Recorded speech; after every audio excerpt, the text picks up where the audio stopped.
know, with a book, man is erroneous. He can err, and what you find in certainly there's no book on the planet that hasn't got some sort of mistake in it, whether it be a spelling mistake, whether it be a grammatical mistake, or even based on information. And certainly we don't find any of those issues within the Quran. So this is quite a claim. Certainly it's a claim not only made by Muslims but non-Muslims as well.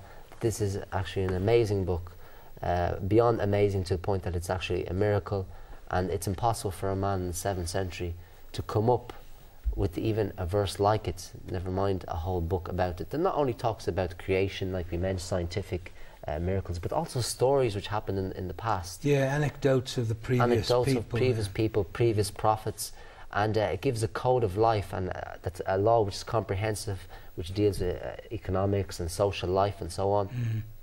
And certainly what is quite you know, amazing too, is that you don't find any sort of personal opinions or diary notes, you know, from the Prophet. You know, my family, we were worried, or there's no feelings there that you might find from a man who writes his own book.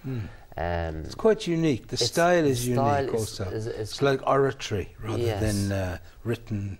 Because it wasn't written, was it? I mean, it came to the Prophet ﷺ as a sound, which he memorized. It didn't come. Well, that's I think you're signaling towards another miracle of the Quran, that the preservation of the Quran itself. Yeah, that's a miracle. That's a good point. Yes. Because in the same chapter that we mentioned earlier in Surah Al-Qiyamah, it's mentioned in علينا جمعه وقرآنه.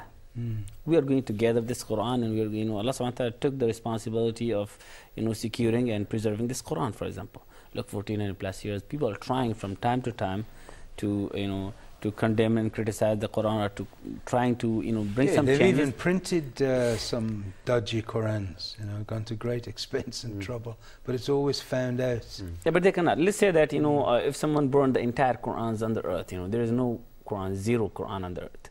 Is that means the Quran is disappearing, is going to disappear? No, it's in the hearts of it's the heart of the people, and there are millions of people who memorize the Quran. Even if I try that, you know, to bring some changes and deliberately, you know, God forbid, and do this kind of, there are millions of people do the memorize, you know, so there is no use of that. Actually, our Imam in Dublin, Muhammad was saying, once when a crowd of Christians came, they asked him this question. They said, what is the difference between the Quran and the Bible? So he said, I'll show you. And he stood up and he made us stand behind him. And he started a prayer, you know, started praying. And he said, malik yawmiddin, idina sarat. And everyone reminded him of the verse he'd missed. So we made 2 rakahs. Then after we said, that's the difference. That if I make a mistake, so everybody knows it's a mistake. It's not like the Bible. If someone can say something. And sure, that's and as well as that, what is the Bible? There's a difference of opinion as to what is the Bible. Some say it's a certain amount of books. Certain say that it comprises of other books. So there's no doubt that if you ask a Muslim what his book is the Quran. There's no discrepancy in that. The Quran, if you read it in India or America or New Zealand or Australia, whatever country it is, it's the same book. It's not going to change. There's not one dot that has changed on it for 1400 years. There's a point I'd like to bring up, what I remember. This thing about looking upon the signs of the world, of the earth, you know, of nature, the sky and the water and everything. This is something I've said before, but it's worth repeating. That the modern urban society, especially now with satellite TV and internet, they don't look at the world at all. They live in this concrete jungle and they don't look at the sky. They don't know which way is north, and you know, they don't look at leaves or birds or anything. Food comes from the supermarket, water comes from the tap. It's a very artificial world, whereas people who live in a rural setting, like the people who lived at the time of the Prophet ﷺ, they saw the skies and the sun rising and setting. Now we can't see the sun rising and setting because of buildings, you know. Especially here in the Emirates, with the buildings coming up every week, you know. People are cut off from nature. So sometimes the only thing they see of nature is on the TV, you know, some David Attenborough program. Certainly, when you mentioned about nature, that people who are closer to nature, they tend to be more religious. They realise that their food is not coming from their own hands, rather it's coming from God Almighty. We know that even in the Quran, Allah states that وَجَعَلْنَا مِنَ الْمَاءِ كُلَّ شَيْءٍ حَيٍّ. We've created all things from water, all living things from water.